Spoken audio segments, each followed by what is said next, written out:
মৰঙী কেইবাটাও অঞ্চলত বিচৰণ কৰি ফুৰিছে আৰু দিন দুপৰতে গাঁৱৰ মাজত বৃহৎ হাতীজাক আমি এটা ঘৰৰ ভিতৰত আছোঁ আৰু ঘৰৰ চৌহদৰ কাষতেই বৃহৎ হাতীজাকটোৱে এনেকৈ আশ্ৰয় লৈছে।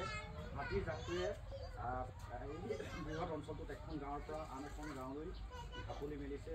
নদী পাৰ হৈ হাতীজাকটোৱে এতিয়া পাৰ্বতীপুৰৰ এনেধৰণে বিচৰণ কৰা দেখা গৈছে।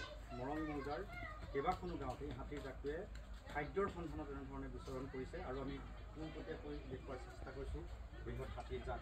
আমি হাতীৰ সেই দৃশ্য দেখুৱাম, লগে লগে কিছু লোকৰ পৰা জানিবৰ বাবেও চেষ্টা কৰিম।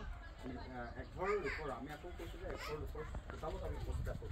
দাদা, এই হাতীজাকটোৱে খাদ্যৰ বাবে এখন গাঁৱৰ পৰা আন এখন গাঁৱলৈ ঢাপলি মেলিছে, এতিয়া আপোনাৰ চোতালেদি পাৰ হ'ব। আমাৰ মুখৰ আগতে আজি বুলি নহয়, প্ৰায়ে অহা যোৱা কৰি থাকে তেওঁলোক। আমিও আনন্দই পাওঁ তেওঁলোকক চাই।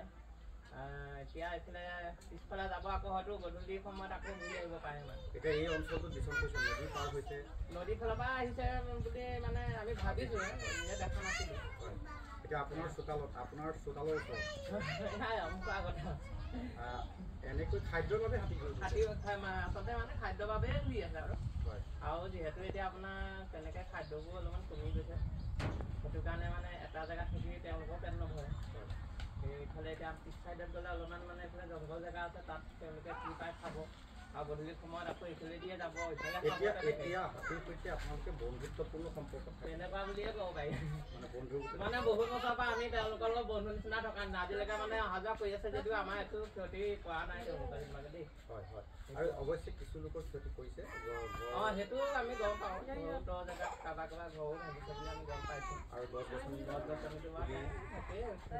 আমাৰো তেনেকৈ কলগছ আছিলে, এইখিনিৰ পৰা 2 উঘালি দিলে।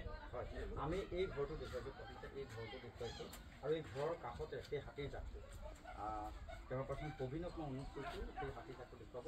মই আকৌ কৈছোঁ যে এঘৰ ব্যক্তিৰ চোতালত আছোঁ আৰু তেওঁলোকৰ জপনাৰ সন্মুখত বৃহৎ হাতীজাক। এতিয়া এই